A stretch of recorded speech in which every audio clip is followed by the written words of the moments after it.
Regardez, ça, c'est les colis Ulule. Ça part aujourd'hui. La plupart de vos colis Ulule sont même déjà prêts à partir aujourd'hui, donc ça y est, ça arrive enfin. Bonjour YouTube et bonjour chers internautes et bienvenue au Manga Café. Promis, bientôt ça sera plus le bordel derrière. On va pouvoir ranger ça quand on vous aura tout envoyé et que on aura un petit peu mieux rangé. Mais bref, vous n'êtes pas là pour ça comme d'habitude, non. Vous êtes là parce que vous avez vu une miniature incroyable et vous savez que cet épisode d'aujourd'hui va être incroyable parce qu'il va y avoir un max de news croustifondantes. Oui. Et on commence avec le retour de Hunter x Hunter chez Kana avec une édition particulière. La vengeance d'un prince à découvrir chez la nouvelle édition. Deux nouveaux mangas pour The Irregular at Magic High School. Le nouveau manga de Ryoma Kitada. On va parler Kaiju avec le projet Gamara Rebirth. Naruto qui fait son grand retour sur Netflix. Bleach, ça y est, ça arrive enfin sur Disney+. Et pour finir, on va reparler du live action de One Piece avec les nouveaux visuels. Bordel, le Big Free, j'ai l'impression de retourner dans les années 2000. Allez, Manga Café News. Eh bien, c'est maintenant.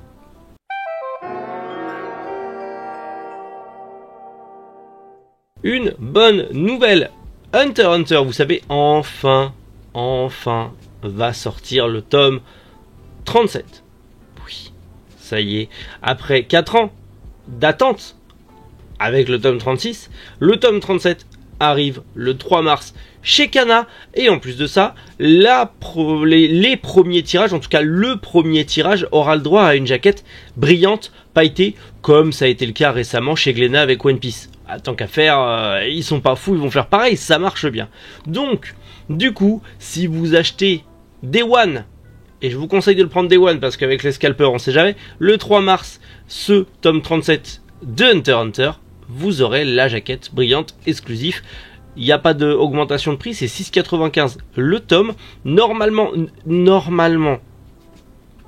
ça sera disponible sur le site. Je vais essayer d'en avoir un petit stock. Je vous garantis rien, mais je vais faire en sorte que ça soit sur le site. Donc ceux qui sont sur la boutique en ligne Manga Family Store, n'hésitez pas, je vais essayer d'en avoir. Mais en tout cas voilà, on aura du coup cette jaquette brillante, ce tome brillant, tirage limité, premier exemplaire. Je sais pas les quantités de tirages qu'il y aura, mais c'est plutôt cool. Un petit collector sans trop en être un. Mais c'est cool quand même. Mais je suis un pigeon, mais c'est cool.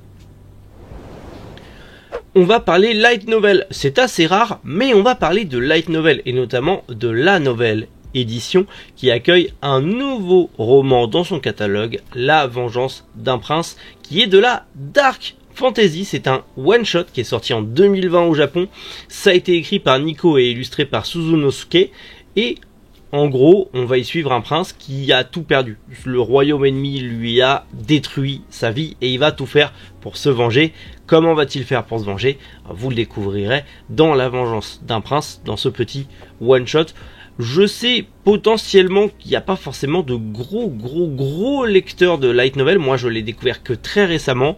Et j'avoue que tout ce qui est dark fantasy ou fantasy, ça se prête très bien au light novel. Moi, j'apprécie personnellement.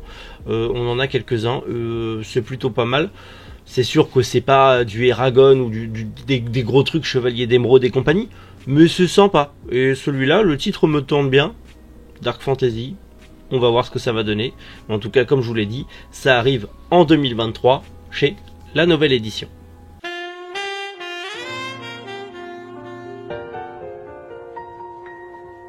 The Irregular at Magic High School. Vous connaissez peut-être plus l'anime que le manga, parce que le manga, on n'en a qu'un seul chez Ototo, alors que c'est une série qui regroupe plein de spin-off mêlant plusieurs univers. Et du coup, deux nouveaux spin-offs vont sortir au Japon, enfin sont même déjà sortis en prépublication au Japon. Il s'agit notamment de Maoka Kodo no Retsei Doren no Shoujo Hen, qui est en gros l'arc prologue of Disturbance. Voilà, tout simplement. Donc on verra bien ce que ça va donner. Et l'autre, en gros, c'est juste l'arc Escape, du coup, qui a été aussi adapté en manga. C'est les arcs présents dans le light novel qui sont adaptés du coup en manga. Tout ça c'est en prépublication dans le Dengeki Daio de Kadokawa Shoten. C'est une prépublication japonaise, comme je vous l'ai dit, chez Ototo. Nous on n'a que 4 tomes disponible et c'est du coup seulement enrôlement, l'arc enrôlement, donc je ne sais pas trop quoi vraiment sur quel pied danser. Il y a aussi le light novel qui est disponible chez Ofelb, en tout cas qui lui aussi n'a que 4 tomes, donc voilà, vous pouvez toujours commencer à lire si vous avez apprécié l'animé, mais pour l'instant ces nouveaux spin-offs c'est de la prépublication japonaise. On ne sait pas si ça arrivera en France. Je ne sais pas si c'est une série qui a réellement du succès, qui a peut-être plus de succès en animé qu'en manga. Peut-être que vous ne saviez même pas qu'il y avait un manga. Maintenant vous le savez. Et on verra bien si un jour ça arrive en France et si la série explose. On ne sait jamais, ça peut arriver. Un nouveau manga pour Ryoma Kitada. Vous connaissez sûrement l'auteur pour Super X Hero, qui est disponible d'ailleurs chez Delcourt Tonkam en France, mais là on va parler de son nouveau manga qui est en prépublication au Japon sur le Shonen Jump Plus. Il s'agit tout simplement, je vais sûrement l'écorcher donc on va le raccourcir, Yume Ochi Yume de Bokura ya Koi no Ochiru. Et je l'ai bien dit ou non, je l'ai pas bien dit, mais on s'en fout. Et en gros, on va y suivre un étudiant qui regrette sa vie passée au lycée et qui un jour trouve un grimoire magique qui va lui permettre de revivre son passé lorsqu'il rêve. Il y a un petit côté Erase Tokyo Revenger, à voir ce que ça va donner, mais en tout cas c'est une prépublication japonaise, ça peut être intéressant comme ça peut être un nanar, affaire à suivre. Bon, bien sûr pour le moment, aucune date d'annoncer en France et on verra bien si ça arrive un jour. La prépublication vient de commencer, donc peut-être que d'ici quelques mois, je vous annoncerai la bonne nouvelle.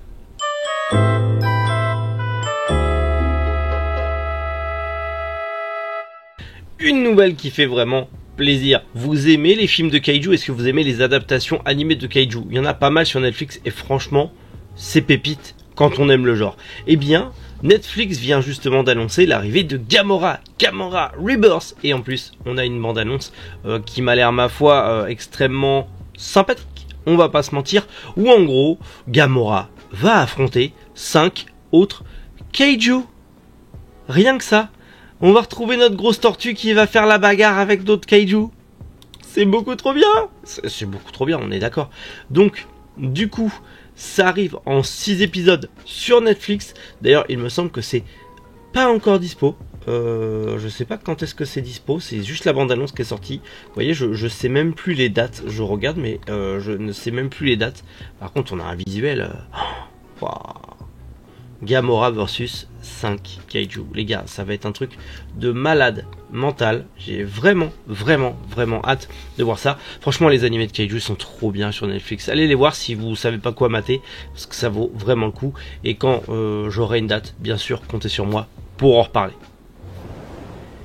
On va rester sur Netflix puisque justement la plateforme va accueillir dès demain Naruto et Naruto Shippuden.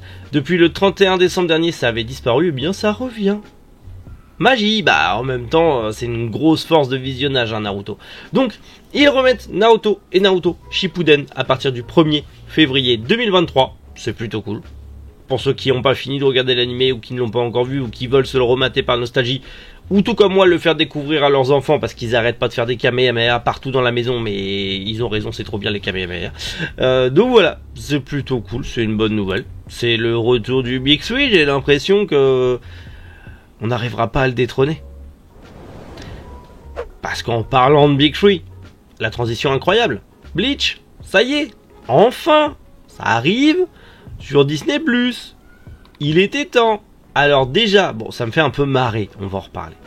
On aura du coup la saison 1 à 5 qui arrivera le 8 février sur Disney+, avec contrôle parental. Ok. Ensuite, la saison 6 à 10 qui arrivera le 1er mars sur Disney+.